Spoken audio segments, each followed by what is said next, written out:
Hello and welcome to Whisky.com, where fine spirits meet. And today we have a gin on the cask that is called Hayman's and with a little suffix of London. And it's a London dry gin, one of the most stringent corsets a gin can have, as London and dry means that you have very strict rules of how you distill that gin. Gin means main flavor, or one of the main flavors should be juniper. Dry is you're not allowed to sweeten it afterwards, and I think with London dry you're only allowed to distill your botanicals once or something like that in that sense. And it's a very pure way. You can't really mix it with anything or anything else in that kind of nature. And what is very interesting about that is Christopher Hayman founded the distillery. It's still in the family or the clan of the Haymans, and he had a grandfather,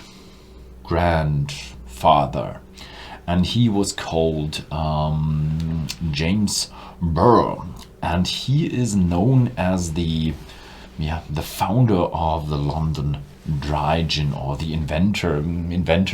He set the rules for London dry gin, and so there's a lot of history about that in the Haymans of London dry gin.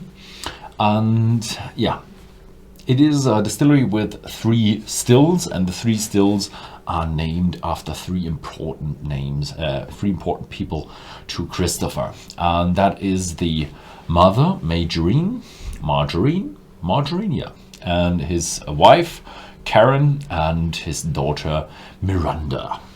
That was a lot of history about what's going on with the Haymans of London.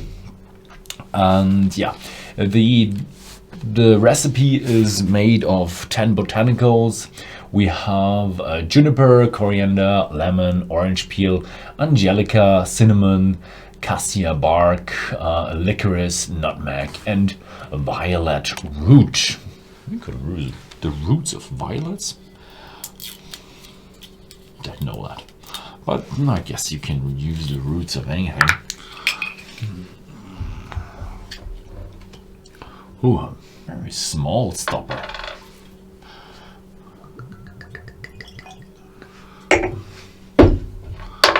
But I like the shape of the glass. It makes the bottle have that gluk sound. I really love that. That's why my job is so good, because you can open a lot of bottles for the first pour. Oh, a very fresh and orangey, citrusy, junipery gin. So it's a classical one, but more of a fresh classical one. Juniper is strong in this one, but still you have a lot of a bit of coriander in there, a bit of oranges. Smells for me more like lemons, but maybe that's just because it's such a fresh spirit. I like it.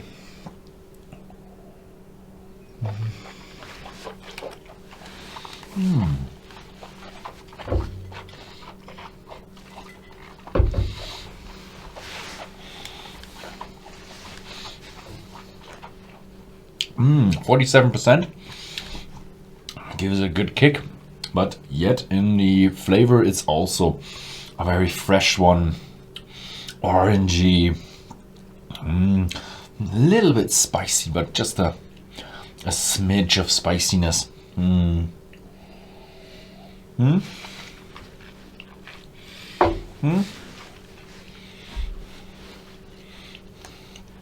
From the taste, it's not that classical.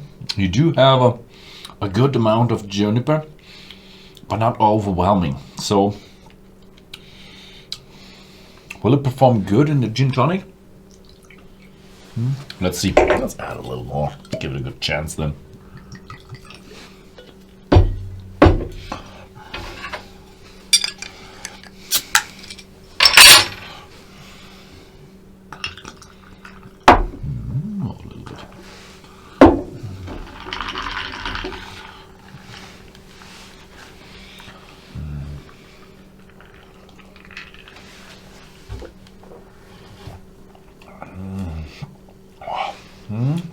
yeah, it's good. It has a certain amount of juniper left, a little bit of that fresh orangey or lemony feeling, but it makes a really light gin tonic.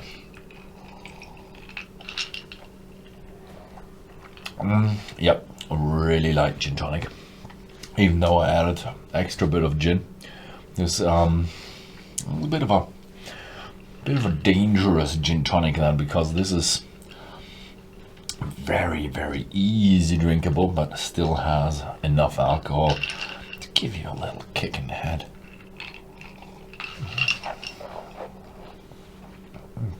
So it's a good sipping gin tonic.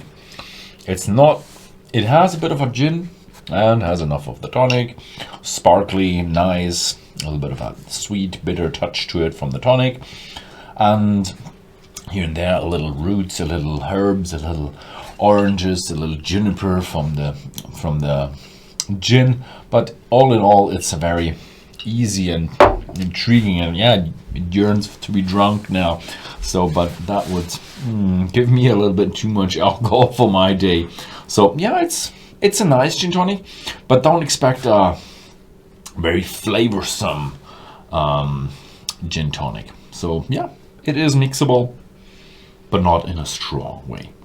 So that was it for my take on the Haymans of London Dry Gin. Thank you very much for watching, and see you next time.